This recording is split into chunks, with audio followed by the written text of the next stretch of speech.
gaano kaganda si Jillian? 1,000. Pinag-uusapan ngayon ng netizens ang naging sagot ni Eman Bacosa sa isang tanong umano ni Boy Abunda tungkol kay Jillian Ward.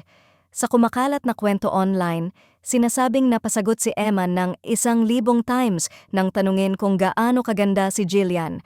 Isang sagot na agad nagpareact sa fans at nagdulot ng kilig sa social media. Ayon sa mga nagbahagi ng nasabing pahayag, hindi raw nagdalawang isip si Eman sa pagsagot at tila natural na lumabas ang paghanga niya kay Jillian. Dahil dito, lalong uminit ang espekulasyon ng mga taga-subaybay na may espesyal na namamagitan sa dalawa.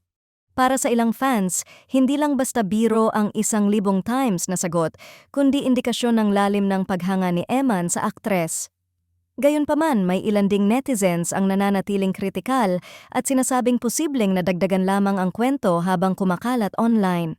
Wala ring malinaw na kumpirmasyon kung kailan at saan eksaktong nasabi ang naturang sagot, kaya para sa iba, maaaring ito ay napalaki o nabigyan ng ibang interpretasyon ng publiko.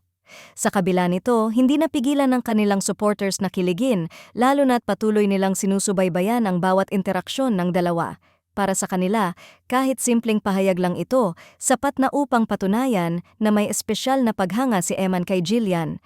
Habang patuloy ang pag-iingay ng usaping ito, nananatiling palaisipan kung ito ba ay isang simpleng biro, isang totoo at taus-pusong sagot, o bahagi lamang ng lumalaking kwento na binubuo ng fans sa social media.